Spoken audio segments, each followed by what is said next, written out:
Hello guys.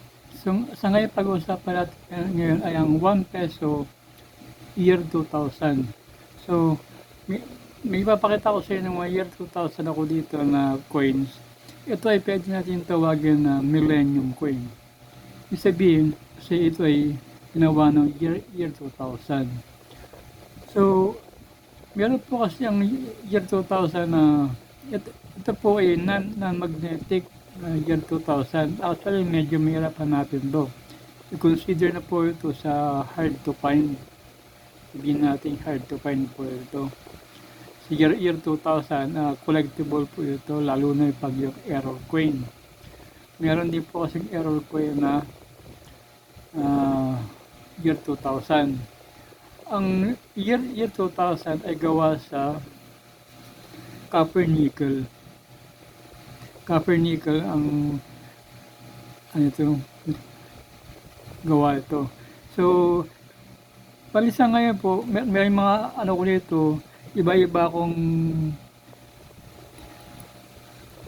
coins ng year 2000 ito. Year 2000 yan. Meron pa ako ito 5 piraso ng year 2000.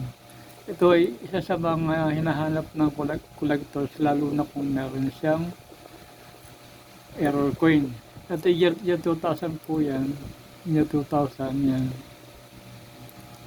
Ito naman po year 2000 naman. Maggamit po tayo ng magnifying glass para mas malinaw.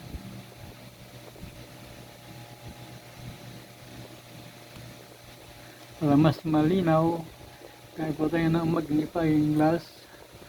Ito po is year 2000. Ayan. Kung nakikita niya, year 2000 siya. Ito year 2000 pa rin. Year 2000 pa rin po ito. Year 2000. Ayan. 2000 po yan. Ito year 2000 pa rin po ito. Meron po ako niyan. Pag-5 piraso ngayon ng aking year 2000 dito. So, inipon ko ito. Medyo matagal din ako naghanap nito. Almost 1 year po ako naghanap ng 5 coins na to kasi mahirap hanapin to eh. Ito medyo pudpud na. Marami ng nagasgas na yung mga mukha kaya halos hindi na makita yung mukha niya. Pero, year 2000 pa rin po yan. Ayan. So, ang year 2000 po kasi meron siyang tinatawag na yung error coin po nito medyo mabigat ng konti kasi ang weight nito is 6.1 grams yung regular nito 6.1 grams bali yung error coin po nito medyo mas mabigat ng konti yung error coin nito saka medyo sharp yung konti yung yung sa coins. Kaya yung error coin yun na medyo mahirap hanapin.